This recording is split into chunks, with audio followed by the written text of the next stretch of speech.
오늘 은혜로운 또 감동적인 이런 찬양으로 영광 돌리고 은혜로운 가운데에서 설교하게 되었는데 제 설교보다 우리 찬양이 더 은혜로운 것 같습니다. 감사합니다.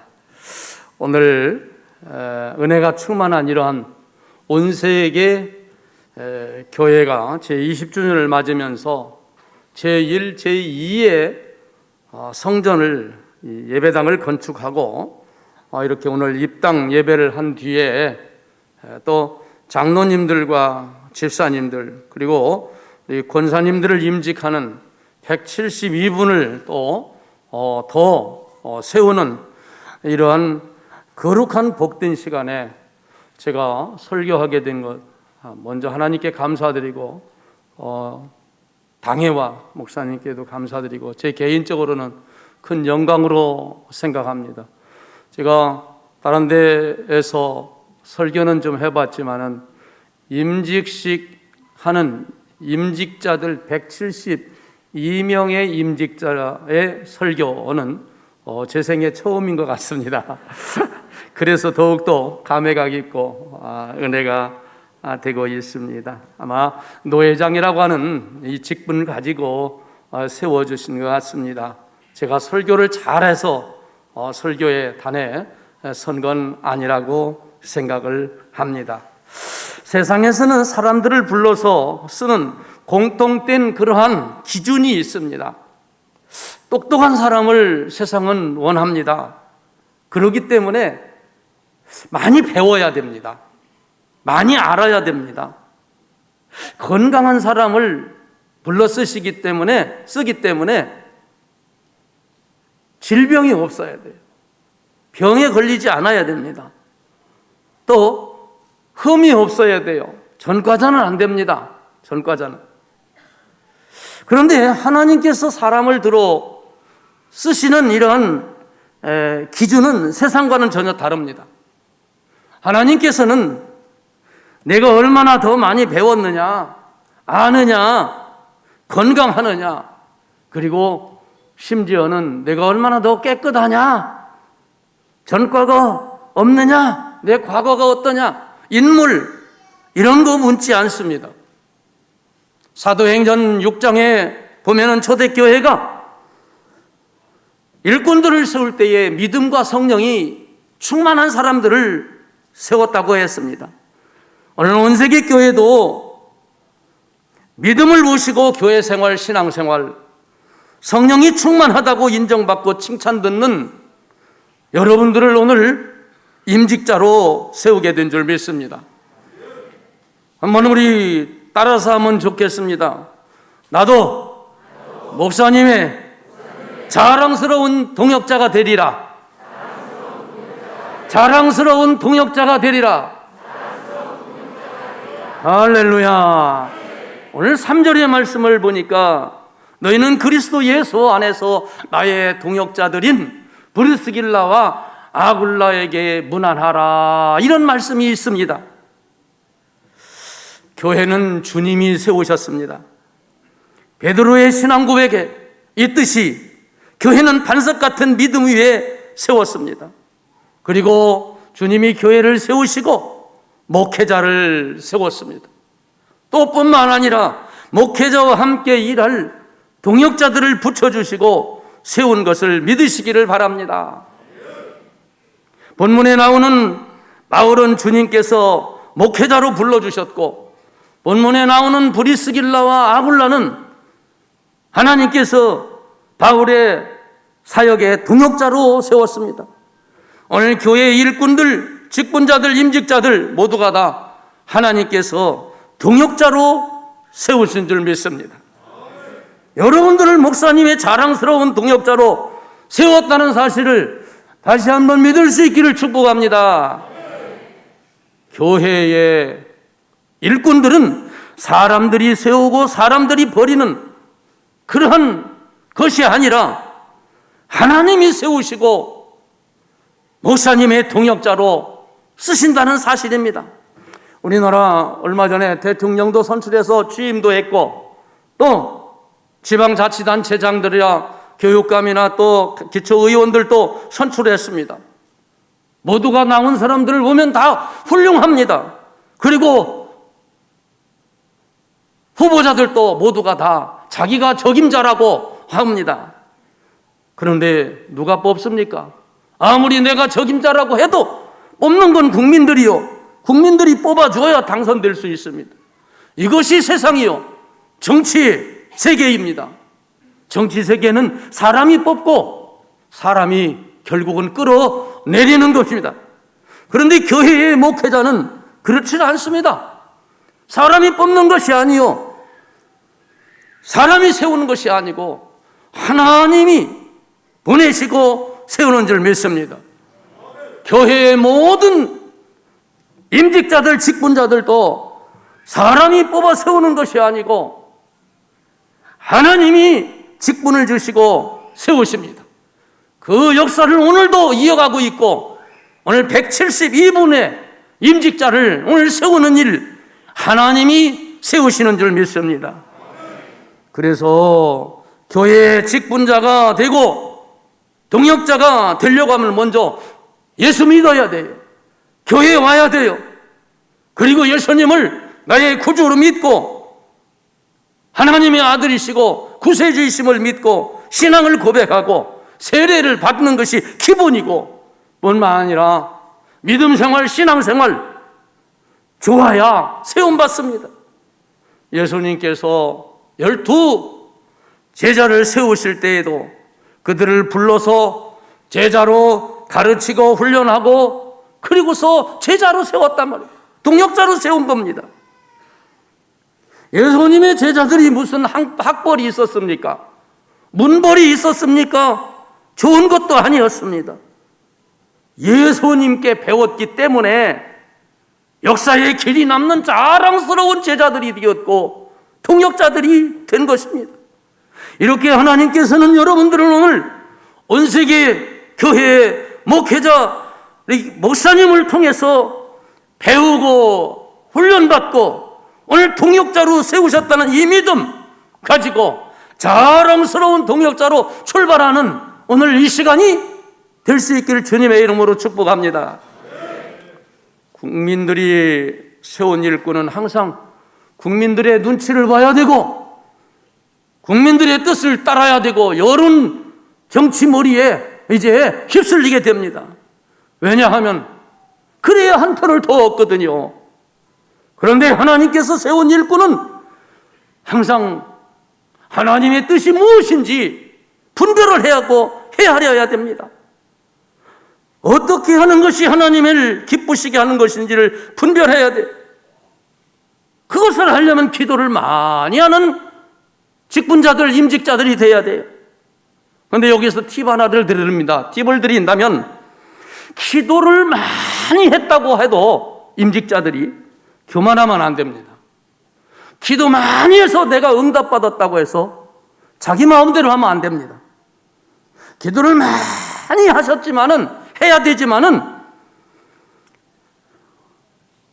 목사님 전문가입니다. 목회의 전문가, 목회자의 전문가, 목사 중에 목사, 우리 김영택 목사님께 꼭 기도했어도 기도하고 먼저 물어봐고 일해야 큰 문제가 없이 목사님의 자랑스러운 그러한 동역자가 된다는 사실을 팁으로 꼭 말씀드리고 싶습니다. 바울 사도는 브리스길라와 아굴라를 나의 동역자들이다 이렇게 말했습니다. 그들은 예수 안에서 목회자인 사도 바울과 한마음 한뜻으로 목적을 같이 했습니다. 이렇게 하나님은 지금도 주의 일에 힘쓰고 동역할 일꾼들을 찾으시고 그러한 가운데 오늘도 172명의 이러한 일꾼들을 세우십니다. 이제 오늘 세움받는 여러분들이 목사님의 브리스길라가 되고 아굴라가 될 수 있기를 바랍니다.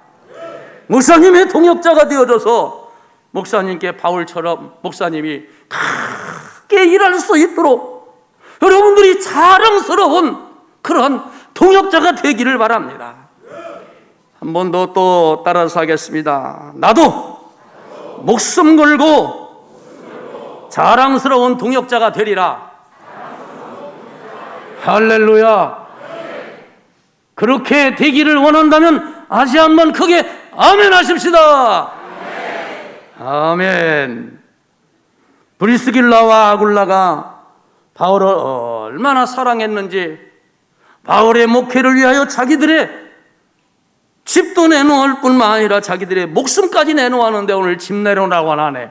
집 내놓으라고 하면 오해할 것 같아. 오늘 임직자들이 그동안에도 이 교회 제2성전 이렇게 짓는데 힘들었는데 또 목사님 뭐 집 내놓으라고 하냐? 저는 그런 소리가 아닙니다. 오늘 본문에 나오는 말씀의 근거에서 볼 때는 자기들의 목까지도 아끼지 아니하고 내놓았다, 이렇게 말합니다.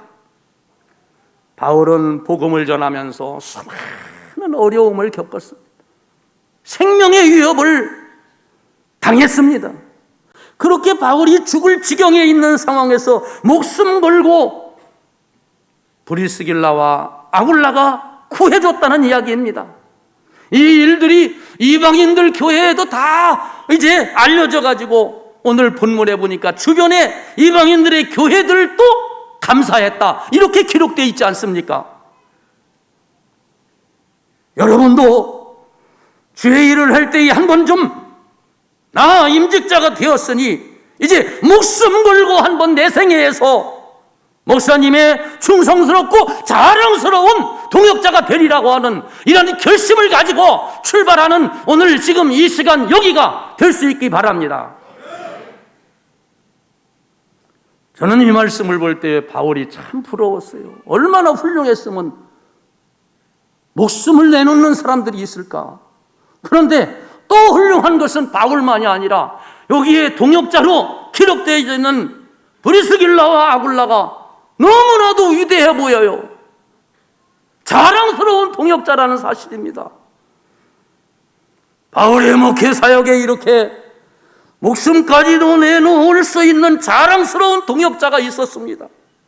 하나님의 나라를 위해, 복음 전파를 위해서, 교회를 위해서, 목회자를 위해서 자기의 목숨까지 내놓을 수 있는 이러한 신앙이 바로 초대 교회들의 성도들의 신앙이었다는 사실입니다. 그러므로 바울이 이런 동역자들이 있었기 때문에 세계 선교에 앞장설 수 있었고 전 유럽과 지금 전 세계를 변화시키는 그러한 놀라운 일들을 감당을 할 수 있었습니다.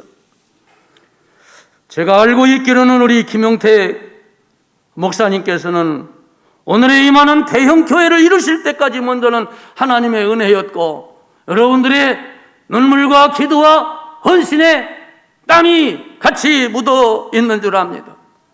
제가 볼 때는 20주년이라고 했습니다.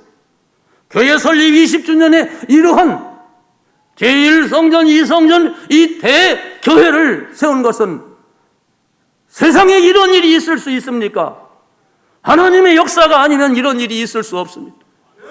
이거는 인천의 기적이 아니라 전 세계적인 기적이요, 청와대 하나를 짓는 것보다도 이만한 이런 하나님의 성전을, 교회를 건축할 수 있었다는 것은 어쩌면 조금 과장된 표현일지 몰라도 다윗보다도 더 위대한 그러한 목회의 능력이 하나님으로부터 주어졌다고 저는 믿습니다. 목사님께서도 얼마나 힘이 드셨습니까? 여러분이 아시는 분은 아시겠지만 한때 사경을 헤맬 때도 있었지 않습니까? 저는 우리 김용태 목사님을 형님같이 존경합니다. 제가 목사님을 알게 된 건 약 40여 년 전, 제가 교육전도사, 부평중앙교회 교육전도사 시절부터 제가 김용태 목사님을 존경하게 되었습니다. 그때부터 저를 잘 지도해 줬고 만날 때마다 따뜻하게 격려해 주셨고, 그리고 오늘까지 약 40여 년 이상 이렇게 제가 목사님을 지켜보고 있는 사람 중에 하나입니다. 목사님의 성품으로 보면 온화하시면서도 때로는 남다른 그런 카리스마적인 그런 리더십을 가지고 계십니다. 지성과 영성을 갖추신 목사님, 그리고 마음이 다정하고 따뜻하고 사랑이 넘치며 정이 있는 그러한 목사님이에요. 언제나 목사님과 만나서 대화를 하면 이제 이 힐링을 하고 새 힘을 얻게 되는 그러한 경험을 저는 많이 했습니다. 따라서 하겠습니다. 나도 목사님의 자랑스러운 동역자가 되리라. 할렐루야. 머슴도 정승집 머슴과 대감집 머슴과는 차이가 있습니다. 세상 일과 하나님의 집인 교회의 일과 차이가 있습니다. 사도 바울이 누구입니까? 대사도입니다. 그런데 바울이 브리스길라와 아굴라에게 나의 동역자라고 했습니다. 이 얼마나 자랑스러운 칭호입니까? 이 목사님께서 우리 교회 우리 장로님이십니다. 우리 안수 집사님이십니다. 장집 집사. 우리 권사님이십니다. 이렇게 할 때 여러분 그 한마디가 얼마나 힘이 되고 위로가 되고 그리고 이제 때로는 힐링이 되고 자랑스럽고 긍지가 부족하지 않습니까? 목사님께서 여러분들에게 그러한 이제 제 직분을 불러주실 때 여러분들이 힘이 날 것입니다. 오늘 임직 받으시는 여러분은 다 우리 온세계 교회 목사님의 자랑스러운 동역자로 불려지고 인정되어지고 그렇게 쓰임받기를 주님의 이름으로 축복합니다. 사랑하는 임직자 여러분, 그리고 성도 여러분, 이제 여러분들이 목사님의 자랑스러운 동역자가 되어주십시오. 꼭 부탁합니다. 목사님을 살려주시기를 바랍니다. 그것이 교회를 위한 것이고 주님을 위한 것이요. 여러분이 목사님의 브리스길라와 아굴라가 되어주시기를 바랍니다. 주님께서는 여러분들의 자랑스러운 동역을 기다리고 있습니다. 지금까지도 잘 하셨기 때문에 주님은 더 많은 달란트를 맡긴 줄 압니다. 이제부터 여러분이 온세계 교회 목회자의 목사님의 자랑스러운 동역자가 될 수 있기를 주님의 이름으로 축복합니다.